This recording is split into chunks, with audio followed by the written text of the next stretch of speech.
Thank you for sharing this wonderful piece. First of all, before we begin, I'd like to introduce everyone properly once more. Next to me is Angela Lyn, an artist who's based in Lugano, Switzerland. Her work includes painting, sculpture, installation, video, and text, and you can see her wonderful paintings here surrounding us. Lyn has experimented with music, dance, performance, collaborations, and exhibitions in London, Milan, and the LCA Lugano.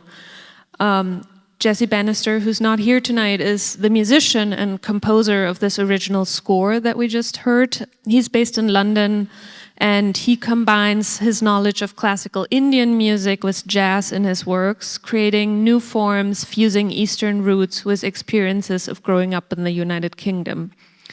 And then second next to me is Durante Verzola. He's a choreographer actually here with the Miami City Ballet. And we're so excited to have him here with his dancers tonight.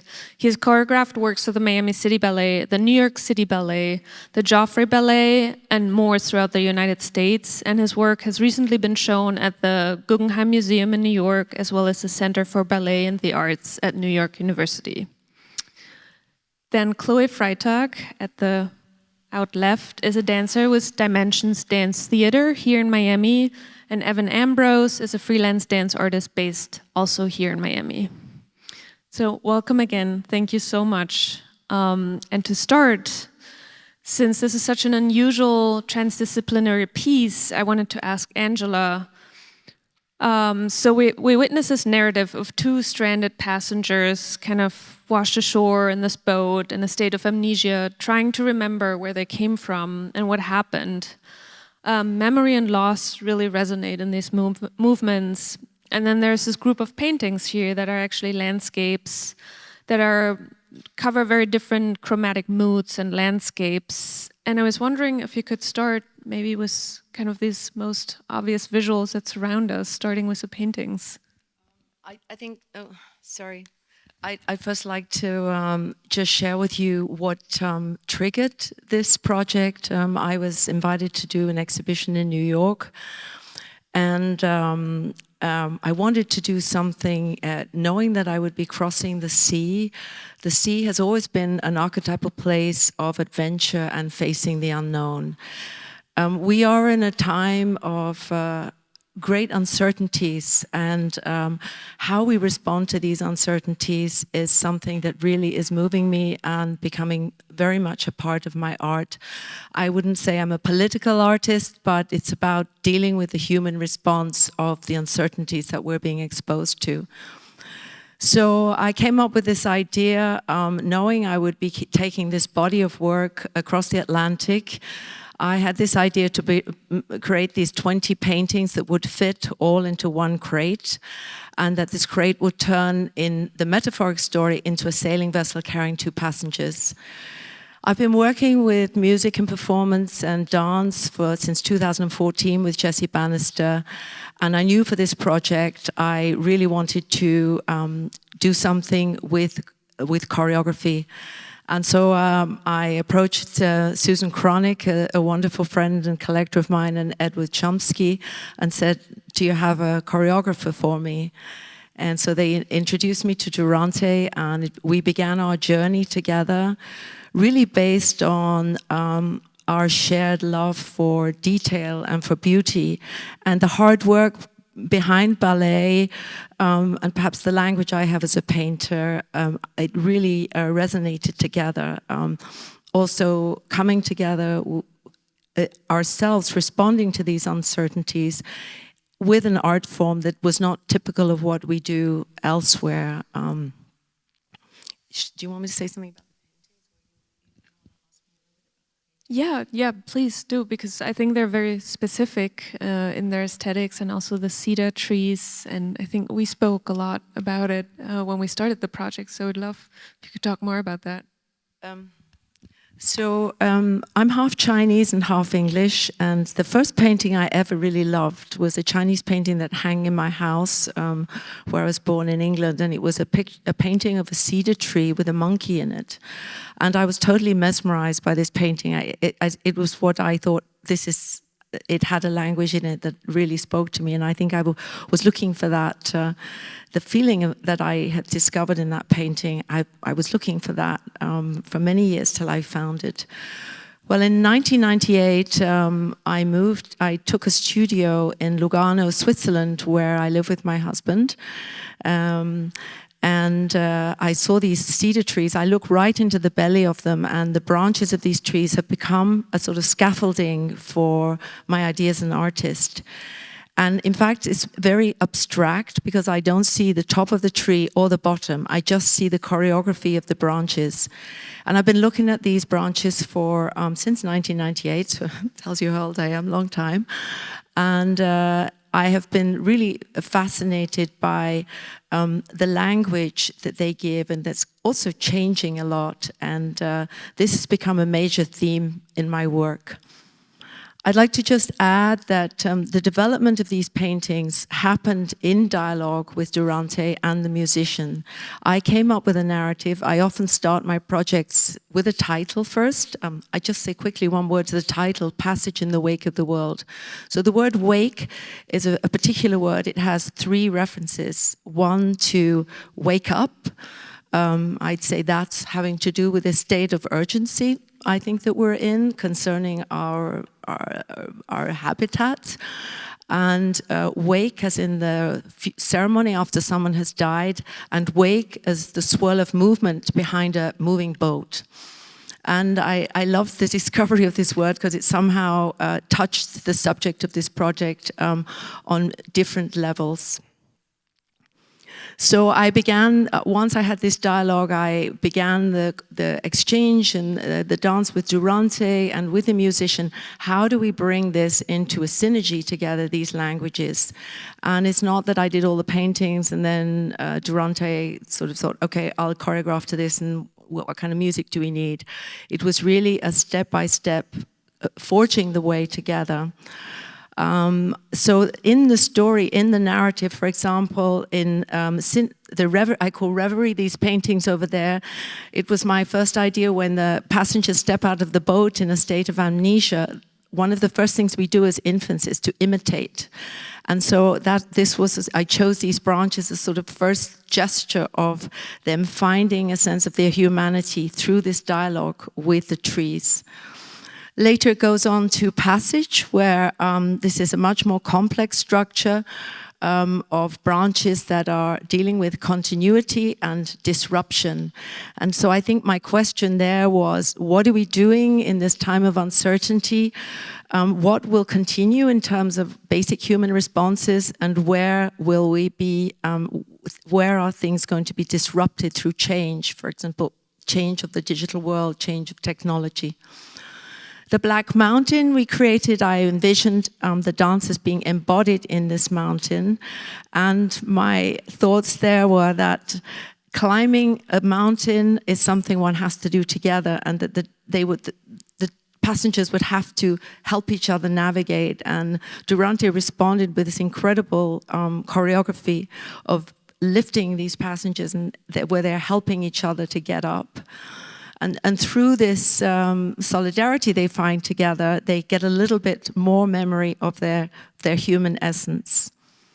So then you might wonder what this rather noisy, very heavy baby is. I'm a mother of 3 children, and I think my feeling, what's going to be my grandchildren going to face is a big driving force in my art right now. And so I felt I needed to make a baby that's resilient, and it's 8 kilos of solid bronze, and it's a tough being, and it's sort of my hope for babies that get born, that they will be resilient, and even though they're going to get bashed around, that they're going to be seaworthy. I think that was my feeling with this need for the baby. And you don't find babies in art that much at the time. It used to be an image that you would find, but so this was also felt very special for me as a mother to bring the image of a baby into my art. So this was another very important piece So lastly, to this big shift of color. the fire paintings. So having climbed the mountain, found a certain human identity in this child, a sense of waking up, we need to take care of things. With this increased memory of their human essence, they suddenly remember what had happened before the storm. And they remember it was extremely hot and that the temperature had risen horrendously and there was fire.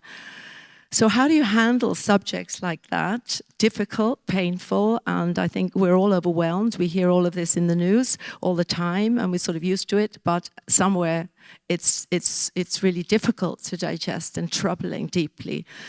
So I wanted to paint these fire paintings with an energy that would enable one to think about it, but still not be crushed by the thought. I think that the delicate situations that and art has the possibility to mediate our situations and help us to open on a human level what's happening inside us. And I think it's a time right now we really need art to deal with our response to these uncertainties. Now I've said a whole lot. Thank you so much.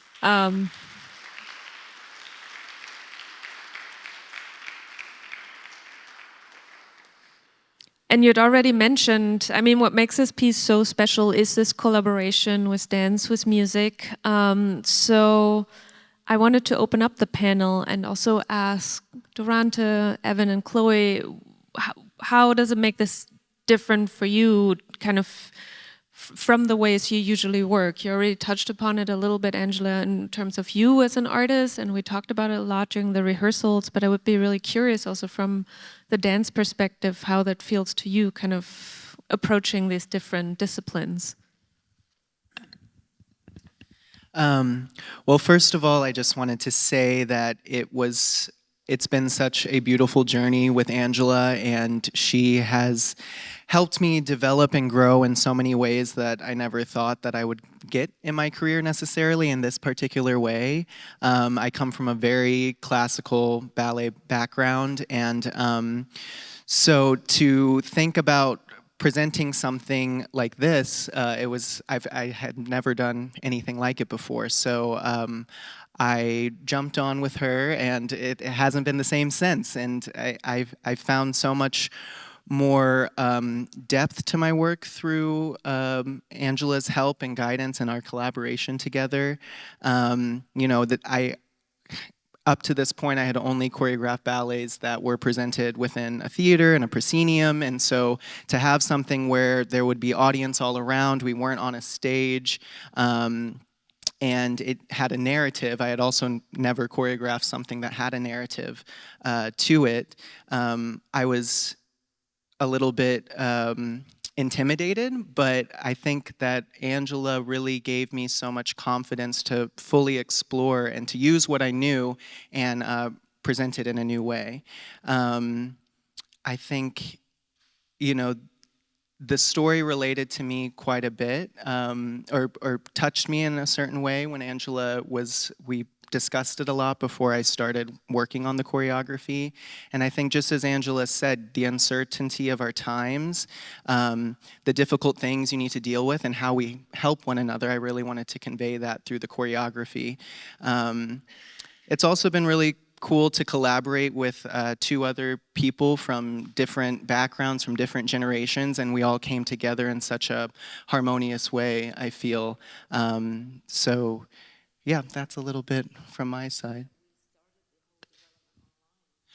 Oh, yes. Well, when we first started, of course, I was here in Miami, Angela was in Switzerland, and Jessie was in the UK. And so we started the whole thing over Zoom.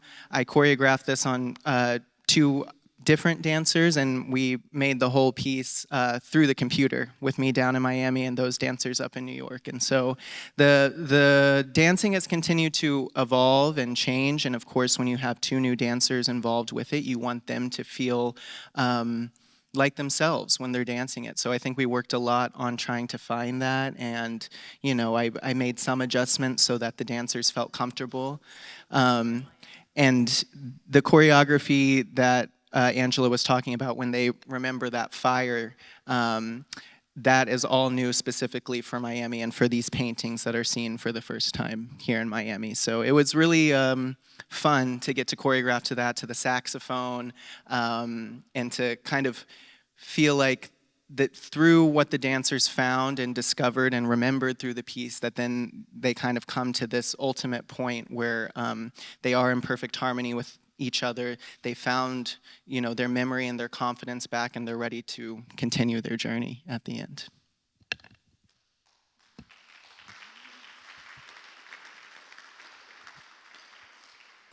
So my experience with this whole project, I'm also his partner as well. So I've seen this from the beginning, since the first cast did it.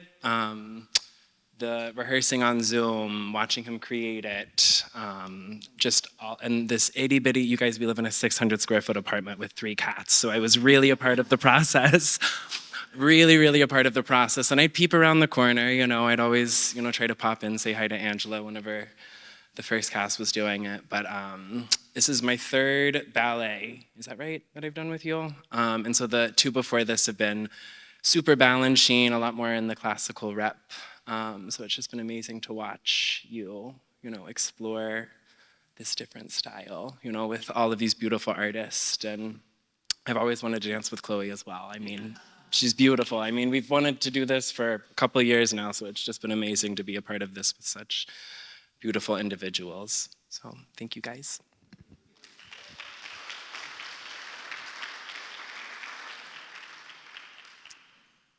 I'm sorry, I'm really loud. So I echo everything that they're saying about how this has been a project that's been extremely unique in many ways and extremely fulfilling. And for me, the most unexpectedly kind of jolting part of the whole experience was how the paintings feel alive. Like, I've never performed with other beings that aren't humans. Yeah, and this boat is like a portal that I didn't understand when we started the rehearsal process. You know, we got in the studio, Durante reached out to me about the project. Immediately I jumped, like, super excited, because I've also admired his work for a long time and always wanted to have that opportunity to work with him and Evan as well. And he explained to me about Angela, and I was like, wow, this sounds super unique and special, and I'm honored to be a part of it. But I didn't fully grasp what it meant. And even when we started rehearsals, like watching and seeing the work and seeing the paintings, when we finally got in this space and entered that boat, I was like, oh my God. Like, we're part of something that's really alive, and it feeds the movement in a really unique way, and it's been a really cool experience to embody. And yeah, that's been the most unique aspect for me.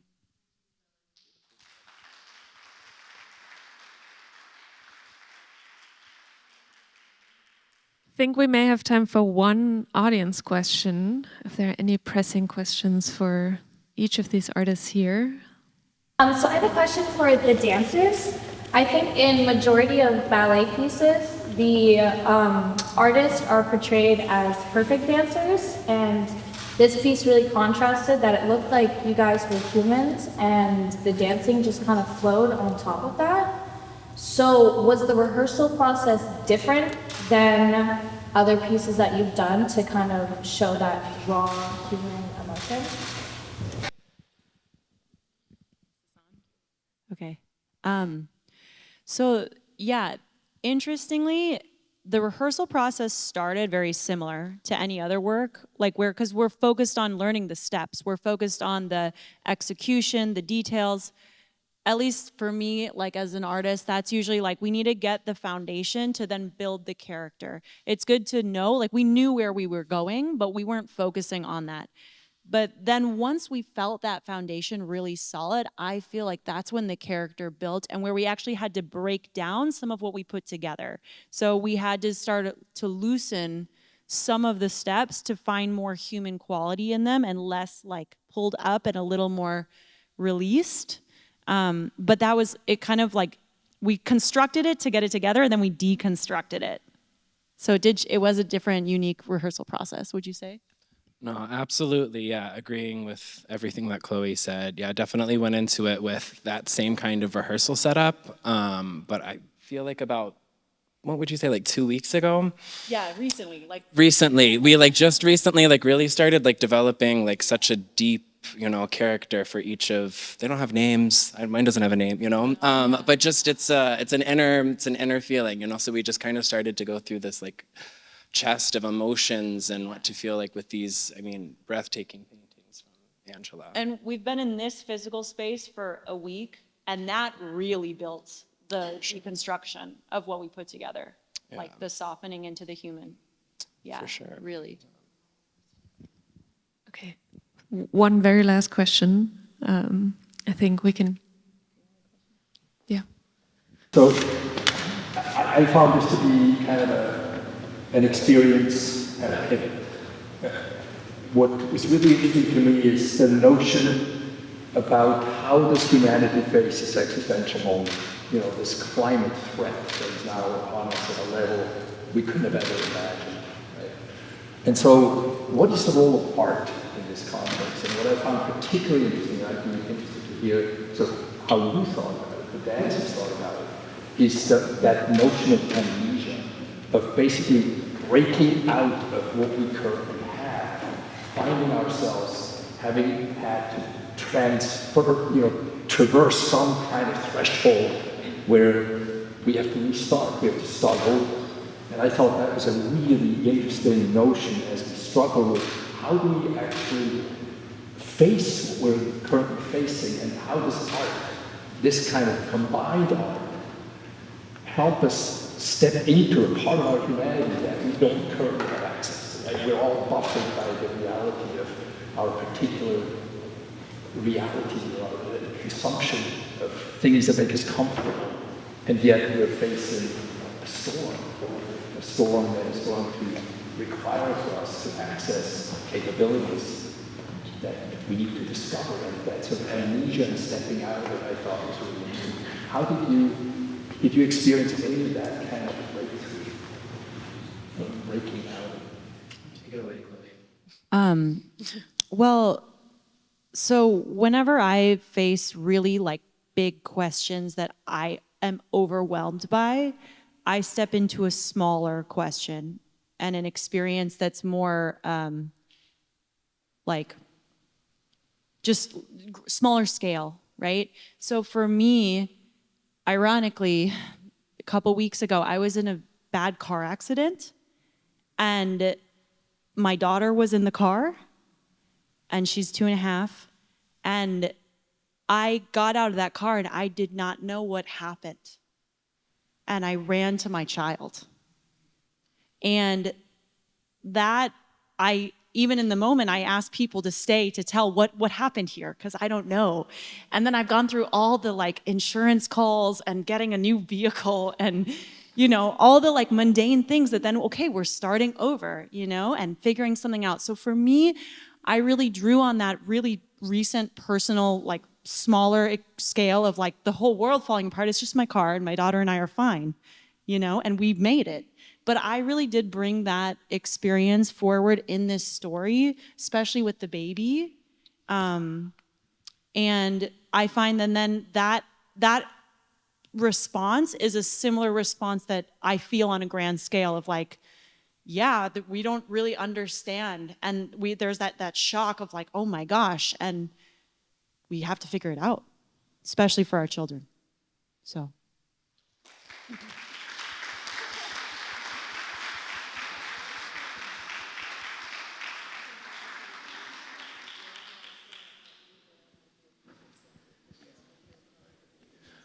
Well, I think to build on that,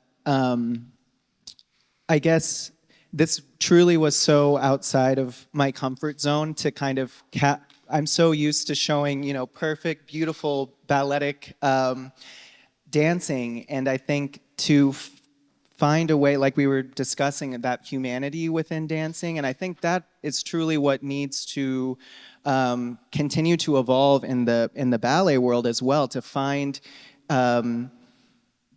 pieces and choreography and ballets that are going to allow people to relate to one another and relate to what they see up on stage, so that we can remember, this humanity, and that we are in something together. And when we are in these difficult situations, you don't have to be alone. And so I think, finding a way out of that amnesia that we were trying to convey through dance was such a journey for myself, and I think it caused me to look deep down into myself and to find out, how you do connect with yourself, so that you can truly connect with other people, to get through these difficult and challenging moments and times that we're going through. So.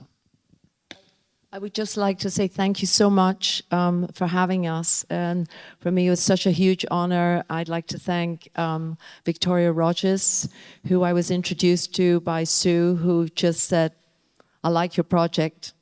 We got to make it happen. And it's always never self-evident. Thanks to the Knight Foundation, who has really supported this. And I've had such wonderful exchanges with your people. And the welcome at ICA Miami, it's a very, very special museum. The spirit, I don't find it typical at all, such openness and warmth, working with Alex Gartenfeld, and my right-hand person, Stephanie Seidel, who just took me in. I feel like we knew each other for a much longer time, and it's been so natural to work with you, Stephanie, and so I thank you everybody. And the last person I have to thank is my husband, Thomas, who built my boat. Without it, I would not have made it here. So thank you all for being here too.